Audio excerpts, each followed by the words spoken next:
At exactly 2 a.m., a 911 dispatcher in the United States received a call that should not have existed. There was no caller ID, no location ping, just quiet breathing on the line.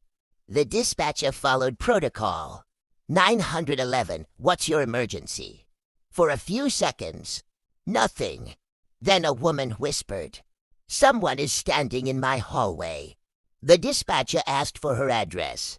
The woman hesitated before speaking. When the dispatcher typed the address into the system, the screen froze. The house was already flagged. Abandoned, condemned, vacant for over a decade. Assuming it was a prank, the dispatcher prepared to disconnect. But the woman whispered again. "I can hear it breathing." The dispatcher asked if she could leave the house. The woman replied, "I don't think it wants me to." Despite the warning flags, the dispatcher sent officers to the address. It was a quiet suburban neighborhood. Perfect lawns. Dark windows. No movement. The house at the end of the street looked wrong. Its windows were boarded up. The front door was chained shut from the outside. No signs of forced entry. The officers knocked. No response.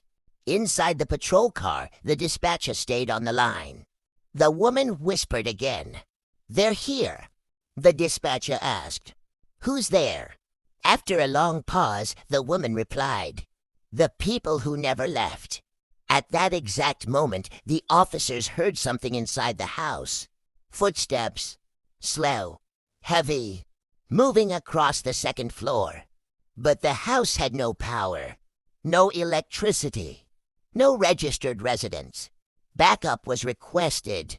The dispatcher tried to keep the woman calm. She began crying. "I didn't know this house was empty," she said. "I just needed somewhere to sleep." The dispatcher realized the truth. The woman was a squatter, living in a house that was never truly empty. The footsteps stopped. Then came a knock. Not on the door. On the wall. Right next to her. She whispered, "It knows I called you." The dispatcher attempted to trace the call again. Nothing. No signal. No tower. No source. The woman suddenly screamed. Not at the dispatcher. At something in the room. "You said you'd leave me alone." There was silence. Then another voice came through the line. Not the woman's. Deeper. Slower. Too calm. "She doesn't belong here." Outside, the officers froze. The front door, which had been chained shut, was now unlocked. From the inside, they entered the house. Dust coated the floors. Furniture lay broken. No signs of anyone living there.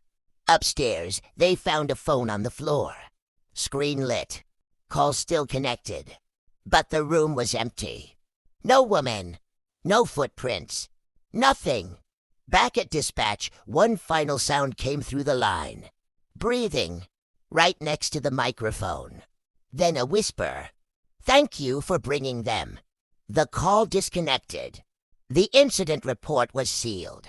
No missing person was ever found. But to this day, dispatchers are warned of one thing.